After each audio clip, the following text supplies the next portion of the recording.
Opinion Writing, Mini Lesson Number 6, Video Number 2. Have you ever watched a movie or read a book that has just left you hanging? You enjoyed everything, but you just don't feel like the movie or the book was complete. That is what we don't want to do with our persuasive essays. You began your writing with an introduction, and you should end it with a conclusion. In your not exact wording from your topic sentence, then you're going to end your essay with a bang. You may want to ask a question or leave the reader with something to think about. You could also encourage the reader to take action. For example, if you wrote on the importance of voting, you could say, "Remember, it's your future.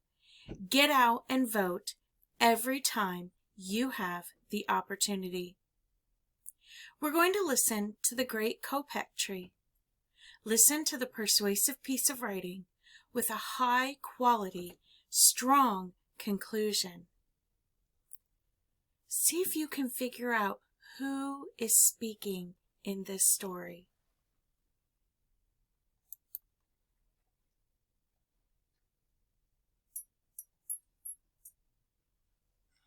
The Great Kapok Tree, A Tale of the Amazon Rainforest, by Lynn Cherry.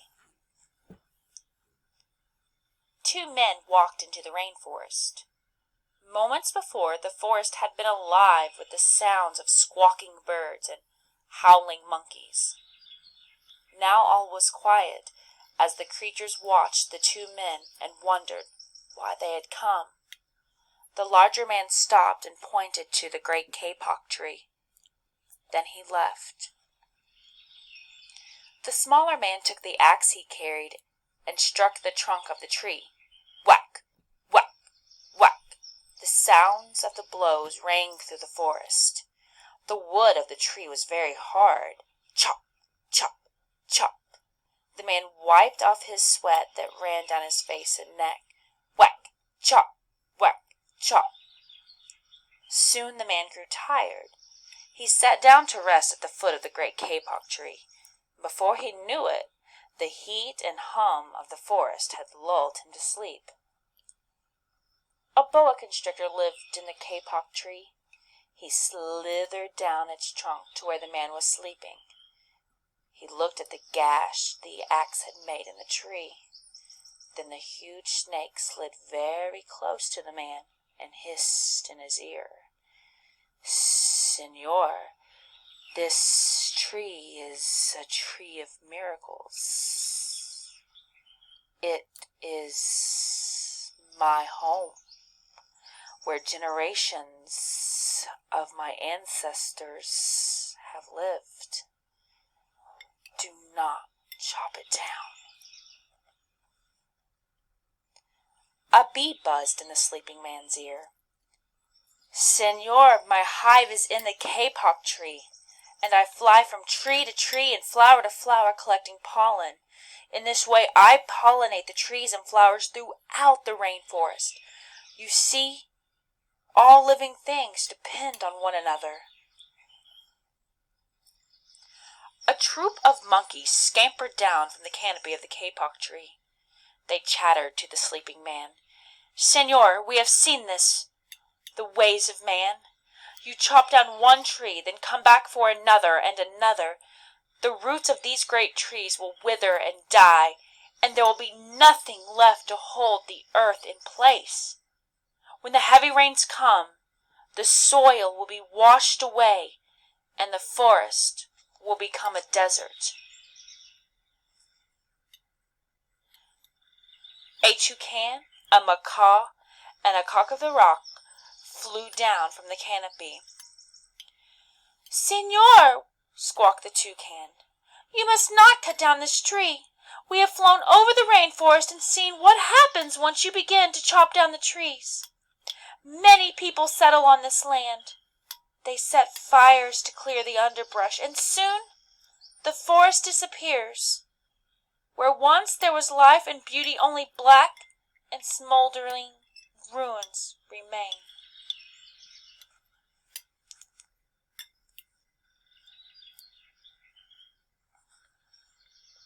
A bright and small tree frog crawled along the edge of a leaf. In a squeaky voice, he piped in the man's ear. "Signor, a ruined rainforest means ruined lives, many ruined lives. You will leave many of us homeless if you chop down this great kapok tree." A jaguar had been sleeping along a branch in the middle of the tree. Because his spotted coat blended into the dappled light and the shadows of the understory, no one had noticed him. Now he leapt down and padded silently over to the sleeping man. He growled in his ear, "Senor, the kapok tree is home to many birds and animals. If you cut it down, where will I find my dinner?"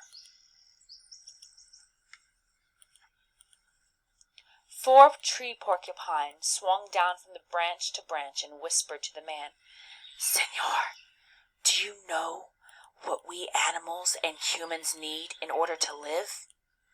Oxygen. And senor, do you know what trees produce? Oxygen. If you cut down the forest, you will destroy that which gives us all life." Several anteaters climbed down the kapok tree with their young clinging to their backs. The unstriped anteater said to the sleeping man, "Senor, you are chopping down this tree with no thought for the future, and surely you know that what happens tomorrow depends upon what you do today. The big man tells you to chop down a beautiful tree.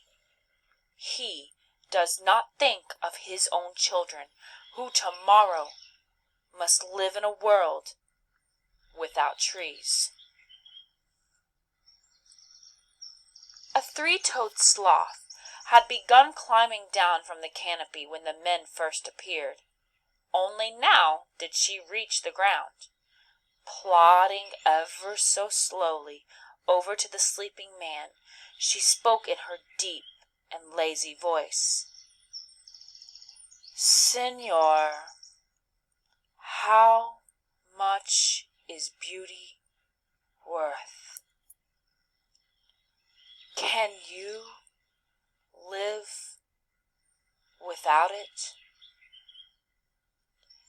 If you destroy the beauty of the rainforest, on what would you feast your eyes?" A child from the Yanomamo tribe who lived in the rainforest knelt over the sleeping man. He murmured in his ear, "Senor, when you awake, please look upon us all with new eyes." The man awoke with a start. Before him stood the rainforest child, and all around him, staring, were the creatures who depended upon the great kapok tree. What wondrous and rare animals they were. The man looked about and saw the sun streaming through the canopy. Spots of bright light glowed like jewels amidst the dark green forest. Strange and beautiful plants seemed to dangle in the air, suspended from the great kapok tree. The man smelled the fragrant perfume of their flowers. He felt the steamy mist rising from the forest floor, but he heard no sound, for the creatures were strangely silent. The man stood and picked up his axe. He swung back his arm as though to strike the tree. Suddenly, he stopped.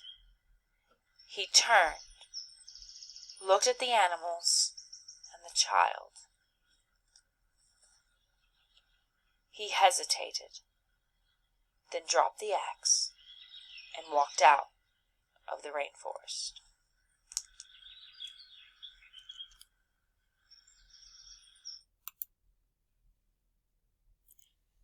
Now you're going to stop and watch video number 3.